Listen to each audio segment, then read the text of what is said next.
Hello, my friends, family, esteemed colleagues.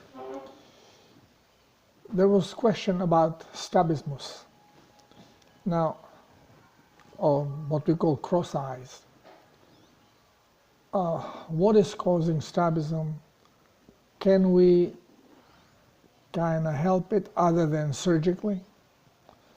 And yes, there are methods, variety of methods that work more or less. But the cause, how can you treat something if you don't understand the cause? And, there could be many things causing it. Some injury to the eye, injury to the nerve, injury to the muscle, or the tissue around it. So, what is it? Our eyes basically are meant to focus. We have a frontally positioned eyes because we are hunters. And having two eyes focusing on the same thing, you are getting point of view from actually two different places, slightly apart. And this is what allows us to have perception of depth of a field. If we look only with one eye, we don't have this. You cannot judge easily the depth, the height, indentations. So it's quite important for us to be able to focus. Now, as soon as you say focusing, it means that each eye moves independently. It is controlled by brain. Each eyeball has a set of muscles that can move the eyeball in any direction. And actually, if we practice hard enough, we can achieve to move each eye independently. So we can look in any direction you want. When I was very much into competition in martial arts, I was practicing of having parallel with vision without focusing. Now, if you don't focus and you have an object approaching you, or even judging how far the object is, it's very difficult. So you have to start developing a sense of timing. How long would something take to come to you, and you judge in this way the distance. So what I would do, I would not focus, but I would look like behind you. And this way, nothing is really clear, but everything that is in the field of vision. So from lateral vision all the way forward is more or less equally clear. This allows me to see legs and arms at the same time, and I can see multiple people. So if I'm engaged in a competition with more than one opponent, I have them all in my sight. And then timing is very important. You judge all your movements on timing. And to practice this, what I would do, I would take a book. When I was studying at that time veterinary medicine, but this was also already in high school. So I would be reading, but then parallel vision reading. You see two lines. Everything is doubled, slightly off. So to be able to read with parallel vision, I had to move my head a little bit sideways, to separate those two lines, and then focus reading one line, but at the same time seeing things around me. And this, for example, what was the benefit? One evening I was reading and I see my father entering the room and throwing something at me. And me, without losing the sentence, I just grabbed it and threw it right back at him. And it was a fig, dry fig. So, with practice, we can do incredible things. Anyway, but this shows you that you can have control independently on every eye. So, if you are in strabismus and you want to focus, and one eye is looking that way while one is focusing, well, it becomes very destructive. It disturbs you because you cannot really focus. You see one thing, okay, and then you see the other thing which is in a way. So you see much easier if you cover one eye and just look with one eye. And this is what people end up doing. Well, you can practice to use the other eye independently and rotate it in any direction you want. This is therapy. You can practice it. But sometimes there are injuries. You can have injury of muscle that makes the rotation. So they have a variety of things to correct this. And one of them, of course, it's all based on poisoning, because healing, who's going to heal anybody? Doctors have no clue about healing. They just know how to poison. So what they do, usually what can happen, well, one muscle of the eye tightens up and makes the eye move the other direction. So they inject and poison this muscle with botulinum poison, which paralyzes the muscle. It paralyzes the nerve that runs the muscle. And it relaxes. And it relaxes, then the other muscle can take over the movement. This can work more or less. Then there are surgical procedure. Okay, keep away from surgeons. What surgeons fucks up, body cannot fix anymore. So keep away. There will be scar tissue, there will be ongoing problems. Now, how do we get there? There could be also another problem. I had a few of those, that there was either brain tumor growing and start pushing and bulging the eye, and now this eye could not work correctly and had to be covered again. So by healing the tumor, reducing it, this disappeared. I had another one, lady with multiple cancers, and when she started protocol, all of a sudden she got very light sensitive, because again, when you do protocol, it is on cellular base, every cell is being involved, and it's complete detox and healing. And all of a sudden she also could not focus with one eye. One eye was working, the other one had a problem to follow. And all of a sudden, she started tearing bloody tears. Blood was coming from her eye. And then it started with the other eye.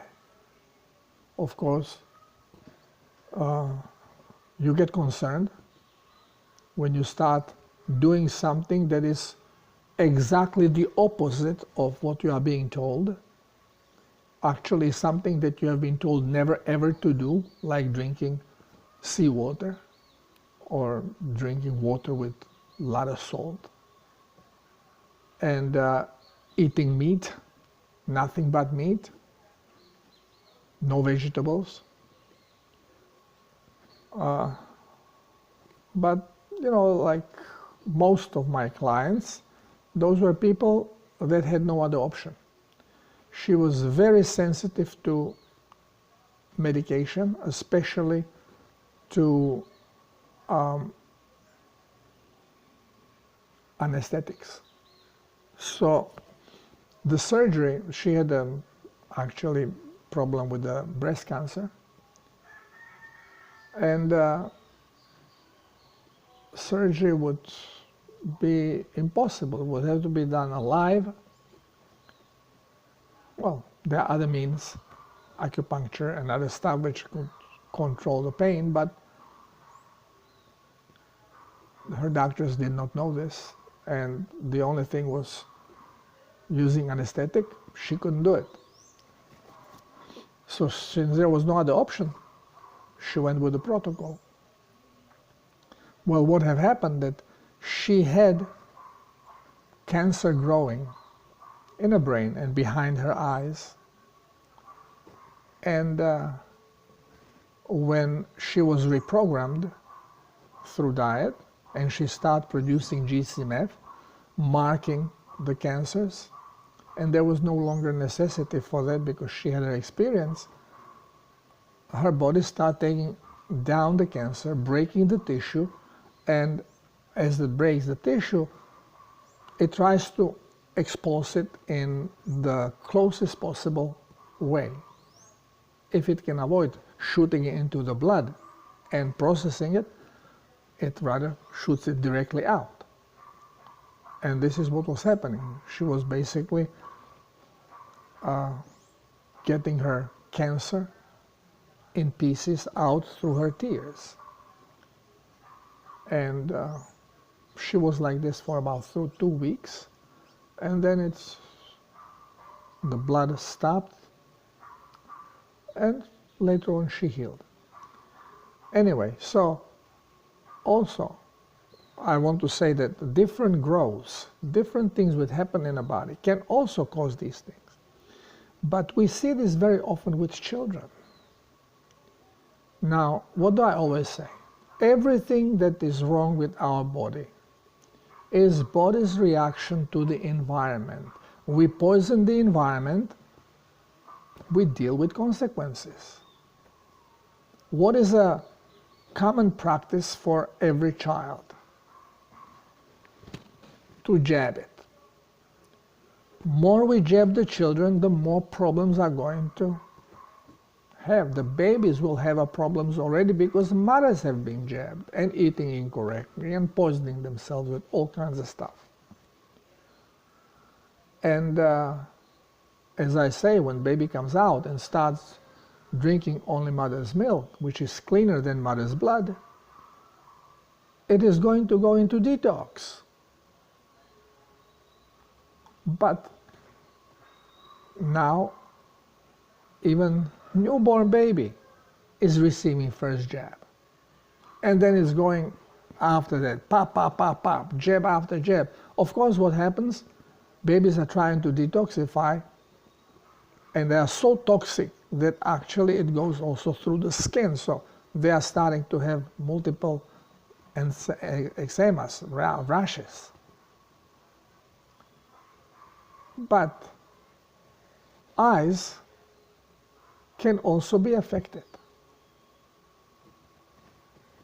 So I blame vaccines on many things, and rightfully so, because many of these problems we did not have before the era of vaccination. So again, here we are always prevented to cleanse. This is why we are forbidden to have salt. This is why we are medicated, because medication stops cleansing. we are calling every attempt of body to detoxify, we call it disease. That has to be suppressed. Being it fever, being it nausea and vomiting, being it diarrhea, everything becomes a disease to suppress. So we are working on preventing body to heal itself, to cleanse itself.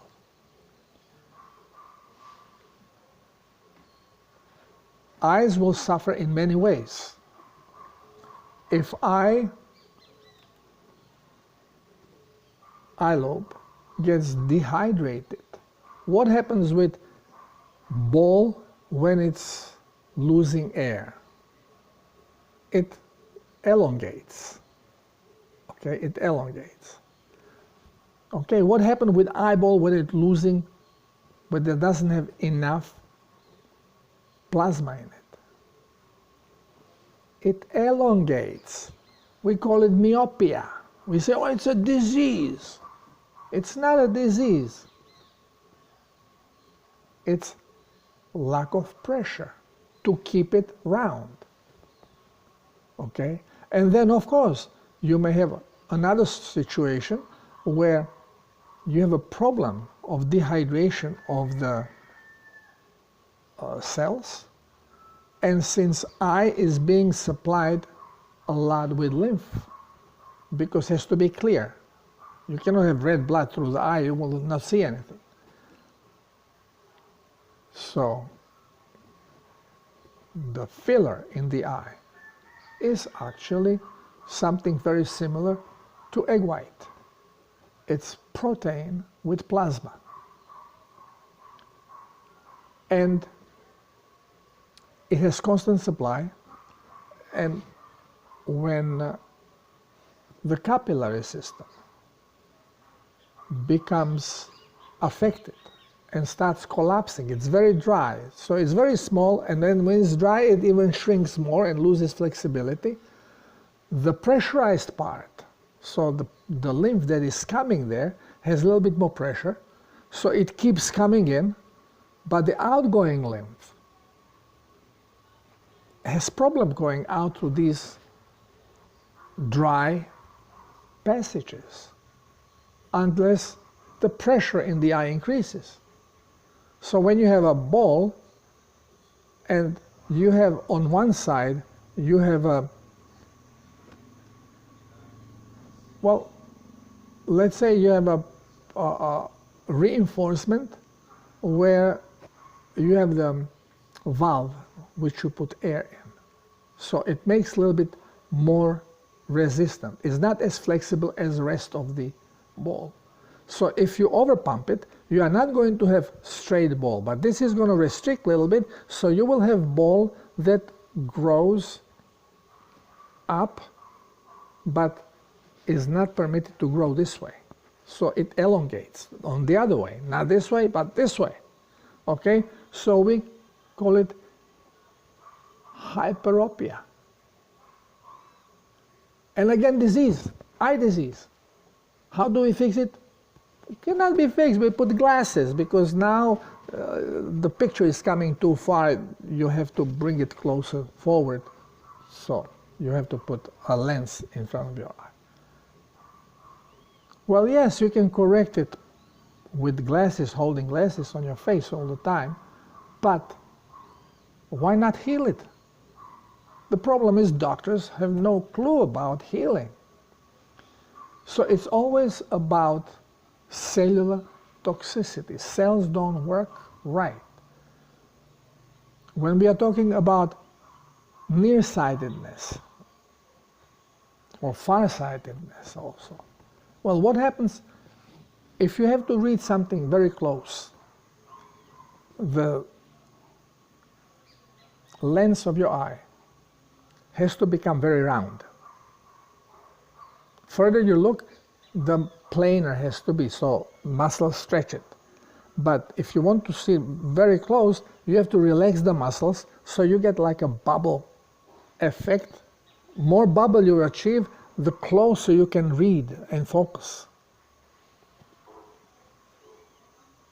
Well, to achieve the bubble, when muscles relax, the tissue has to be well hydrated. Because if it is not well hydrated, then the liquid is a little thicker, and also the cells are dry. So they have a problem changing form. You need elastic, wet tissue. If it's dry, so even when muscle relax, you cannot achieve the roundness because simply it's too dehydrated and too rigid. And how you fix it? Again, glasses. Why not hydrate? Again, doctors have no clue about healing and how the body works, and this is why they became mechanics and drug pushers. So when we go to strabismus, here we are talking about muscles that rotate the eye. But then also we talk about the tissue around it, and we are talking, well, the muscle itself. What did I explain when I speak about dehydrated muscles? They lose tension, so they don't work that well. The motion becomes limited. And also, they are brittle. And lack of minerals can create a problem of electric conductivity and cause cramping, spasm. So, variety of things happen when body is dehydrated and low on minerals. But we still keep receiving this, no, you got, salt is bad. Little salt, okay, we need little salt, but too much salt, no, that's bad. Look, you have plants and you water them with salt water and they die. Of course, plants, there are plants that can survive in salty water, algae, and there are plants that cannot. There are fish that are created to live in salt water, and there are fish created to live in fresh water. We are not plants. We can cleanse. We are animals.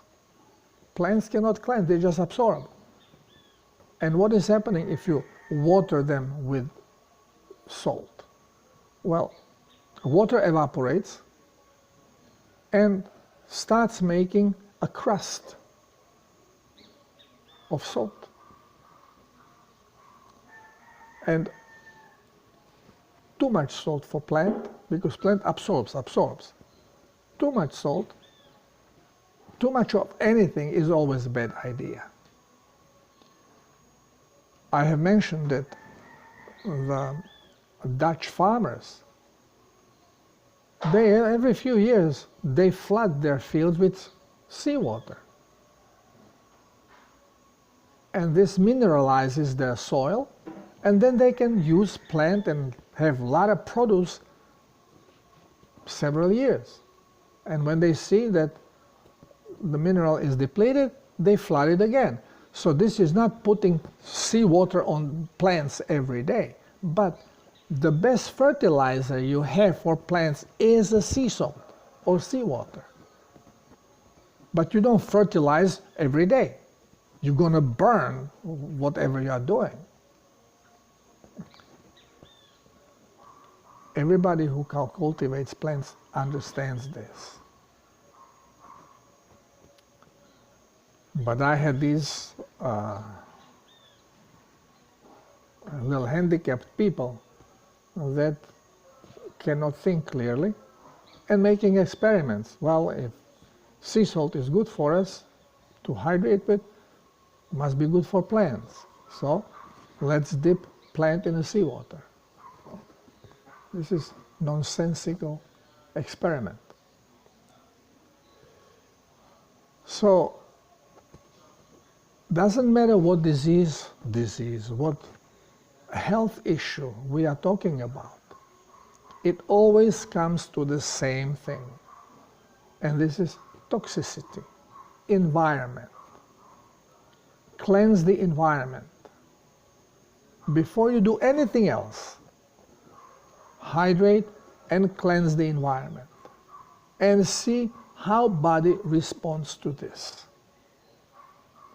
And then, additional, once when this is going for a few months, then you can start doing certain exercises to retrain the brain to use the muscles correctly. But it is same thing like with chiropractor. If you just ask for help all the time and you don't change anything about your life, well, chiropractor will align you and you feel great when you get off the table. But the first bad step, and you're out of alignment again, because nothing is holding you in position. Your muscles are too weak. There's too much movement for body to stay aligned correctly. So what happens with your skeleton happens with everything else in the body, including the eyes. So people with strabismus, they should cleanse. Follow the protocol. Hydrate, cleanse. You will see what else happens with the body, because when you have a problem with eyes, there is multiple problems in the body. There's no way that you have only one organ affected. And after cleansing for a few months, then you start doing exercises, eye exercises. Focus. You can close one eye and just look with the other one and focus it. Force it to move. Put your finger, check that it follows your finger. Next day, close that eye and work on this eye. Work them both separately. And then start working them together. Focusing, forcing focus. Once when you get the focus, keep the focus as you are moving. And you exercise your eyes.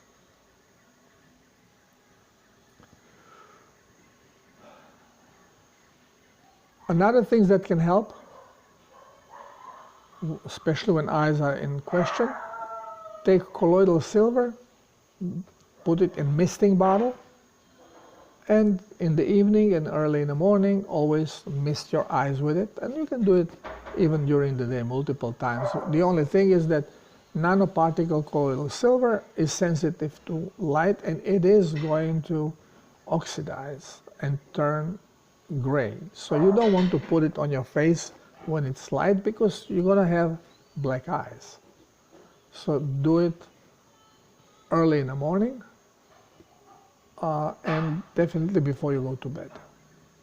So it has time to absorb and clear away from that area before you expose it to the sunlight. Thank you very much for listening. And let's continue researching. Let's continue following science and uncouple from science that no longer serves us. Love you all. Namaste. God bless you.